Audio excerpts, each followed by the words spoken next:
নমস্কার বন্ধুরা, মিনু ছোট রান্নাঘরে সকলকে জানাই স্বাগত। চলে এসেছি আজকে অনেকগুলো গাজর নিয়ে। আজ গাজরের আমি একটা রেসিপি বানিয়ে দেখাবো। বানাবো গাজরের হালুয়া। শীত চলে যাওয়ার আগে একবার গাজরের হালুয়া না বানালেই নয়। খেতে তো সুন্দর লাগে আর বানানোও খুবই সোজা। গাজরগুলোকে আমি আগে এইভাবে ঘষে ঘষে গ্রেট করে নেব।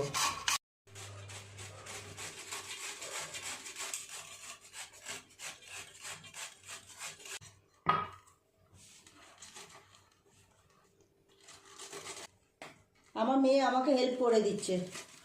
আমাকে বললো, মা আমি গাজরটা গ্রেট করে দিচ্ছি। ঠিক আছে করো, কাজ তো সবাইকেই শিখতে হবে কম বেশি। অনেকটাই গ্রেট করা হয়ে গেছে। একইভাবে পুরো গাজরগুলো আমি এইভাবে গ্রেট করে নেব। সমস্ত গাজরগুলো আমার গ্রেট করা হয়ে গেছে। এক থালা গাজর হয়েছে। চলে যাবো এবার পরের স্টেপে। গ্যাস জেলে কড়াই চাপিয়ে দিলাম। কড়াই গরম হয়ে গেছে, দিয়ে দেব পরিমাণ মতো ঘি। ঘিটা গরম হয়ে গেছে, দিয়ে দেব গ্রেট করে রাখা গাজর।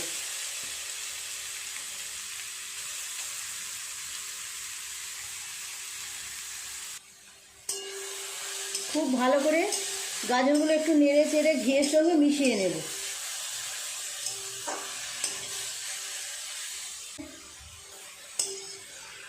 বেশ কিছুটা সময় নিয়ে এইভাবে গাজরগুলোকে নেড়ে চেড়ে ঘিয়ের সাথে একটু ভেজে নিতে হবে।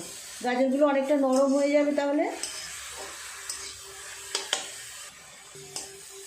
একটু চাপা দিয়ে রাখবো, গ্যাসটা কমিয়ে। ঢাকাটা এবার খুলবো। মিনিট 5-7 এইভাবে চাপা দিয়ে রেখে দিয়েছিলাম। এবার এইভাবে অনবরত নাড়তে থাকবো। বেশ কিছুটা সময় নিয়ে গাজরগুলো এইভাবে নেড়ে চেড়ে অনেকটা নরম করে নিয়েছি। এর মধ্যে দিয়ে দেব দুধ।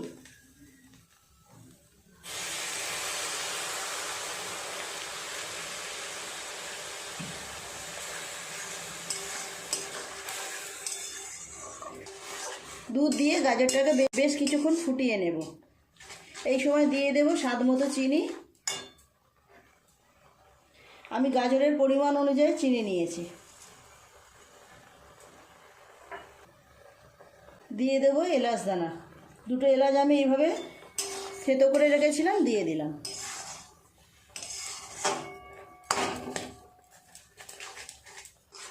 একটু চাপা দিয়ে রাখবো। গাজরটা তাহলে খুব ভালোভাবে নরম হয়ে যাবে, দুধটাও আরও ঘন হয়ে যাবে। মিনিট 5 এরকমভাবে রাখবো। বেশ কিছুক্ষণ এইভাবে ঢাকা দিয়ে রেখেছিলাম। এবার খুলে দেখব।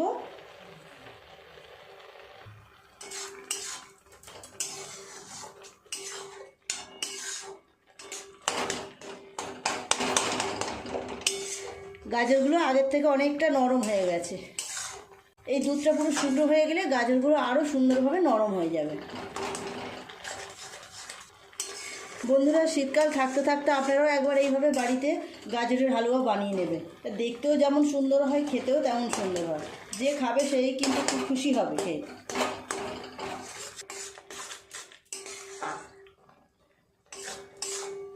দুধটা দেখুন অনেকটা ঘন হয়ে গেছে। আরও একটুখানি ঘন হয়ে গেলে, আরও একটু কমে গেলে নামিয়ে নেব। এই সময় দিয়ে দেব কিছুটা কিশমিশ আর কাজু বাদাম কোচানো। খুব ভালো করে আবার সব মিশিয়ে দেবো একসাথে এইভাবে। আরও কিছুক্ষণ এইভাবে গ্যাসে বসিয়ে রেখেছি। একদম শুকনো হয়ে গেছে, ক্ষীর ক্ষীর হয়ে গেছে দুধটা। এই দেখুন কত সুন্দর হয়ে গেছে। নামিয়ে নেব। হয়ে গেছে, অন্য জায়গায় তুলে নেব। অপূর্ব সুন্দর গন্ধ বের হচ্ছে। দারুণ খেতেও হয় এইরকমভাবে গাজরের হালুয়া।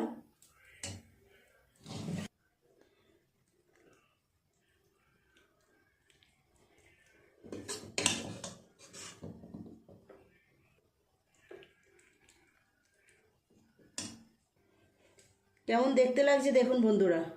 পুরোপুরি তৈরি হয়ে গেল গাজরের হালুয়া। উপর থেকে আর একটু ড্রাই ফ্রুটস দিয়ে দেবো, কাজু বাদাম আর কিশমিশ।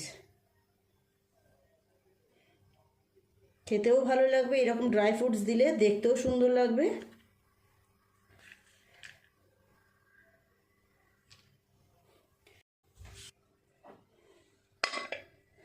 পুরোপুরি রেডি গাজরের হালুয়া। কেমন দেখতে লাগছে দেখুন বন্ধুরা, অপূর্ব সুন্দর গন্ধ বেরোচ্ছে, কিন্তু দারুণ লাগবে খেতে।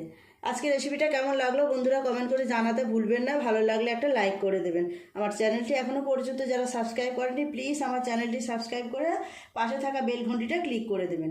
তাহলে যখনই আমি এরকম নতুন কোনো ভিডিও আপলোড করব সবার আগে তা আপনার নোটিফিকেশনে পৌঁছে যাবে। সবাই খুব ভালো থাকবেন। দেখা হচ্ছে পরের দিন নতুন কোনো রেসিপির সাথে। নমস্কার।